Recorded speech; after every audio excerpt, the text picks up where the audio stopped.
Bear down. So the Chicago Bears and GM Ryan Poles have made a trade for offensive lineman Ryan Bates. Now you may remember that name because it is a name that Ryan Poles previously tried to sign in free agency. He was a restricted free agent. Buffalo matched the Bears' offer, and so he went back to the Buffalo Bills, but he is now a Chicago Bear, as the trade was for pick number, I believe it is 143 in the 5th round. And we're going to discuss what it may mean for the Bears' future plans. What is it a sign of? Is it a sign of anything?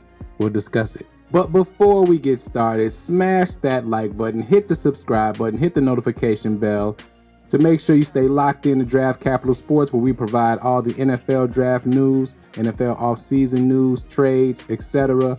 for your 2024 NFL offseason. Now let's get back to the video.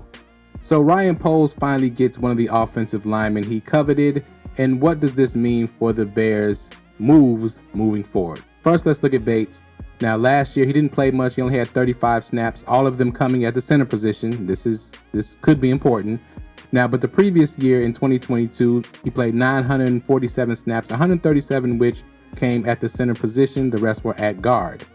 Now, he had 3 penalties and 1 sack in that season given up. His PFF score, if you're into that kind of thing, was 61.8 overall with a 63.5 pass blocking grade and a 58.1 run blocking grade. That's pretty average. Again, I don't put a whole lot of stock in PFF grades. His hurried numbers weren't the best, but they also weren't terrible. But not giving up sacks, not having a lot of penalties, that's what counts the most. Now, the previous season in 2021, which is the season Ryan Poles wanted to sign him, he had a 74.4 pass blocking grade and a 61.2 run blocking grade. So he's seen as a very versatile center, athletic, very zone blocking, scheme oriented skill set he has, and a very solid interior offensive lineman. Versatility, I think, is the key.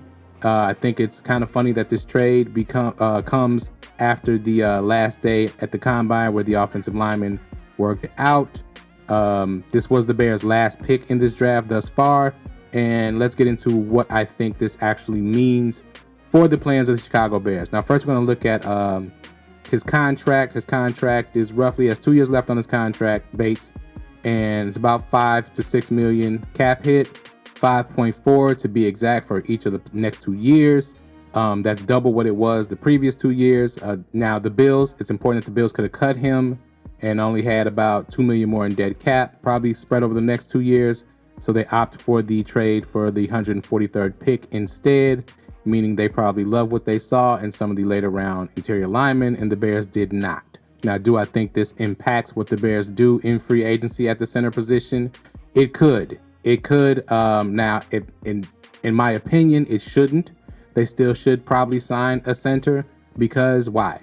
Tevin Jenkins and Nate Davis do have a history of injury, and Bates is the perfect backup offensive lineman for all 3 spots in the interior. Does it affect the draft status of the Bears? Will they draft interior linemen early? Jackson Powers-Johnson, Graham Barton, etc. Probably not as high of a priority, depending on what they do in free agency. If they sign somebody, it's definitely not a priority. They're going to be looking at other positions. But if they don't sign somebody else, look for them to draft an interior offensive lineman high and look for Bates to be the bridge between that lineman taking over and Bates starting probably at center for the next couple of seasons. And speaking of the next couple of seasons, again, Bates is a contract that runs out in 2026. Now, if you watch my videos before, you'll know that 2026 is an important year for the Bears and their cap situation. Why? Because it's the year they have an out in Montez Sweat's contract. It's the year DJ Moore contract runs out. It would also be the year they would have to sign Justin Fields to a long-term deal if they were to keep him. Now, again, I'm not a person who claims to know what the Bears are going to do. There's no leaks. As far as I know, there's no leaks out of their building, period. Ryan Poles and their front office has a very tight ship. It's very tight-lipped. So any rumors you hear are just that. They're rumors. Something reporters are probably making up to meet deadlines. But I think that this move does signal that they're going to keep pushing forward and build around Justin Fields. That's my opinion. It's also what I would do if I was in their position. So there is a little bias there. I will say that. But all in all, this is a great move for the Bears.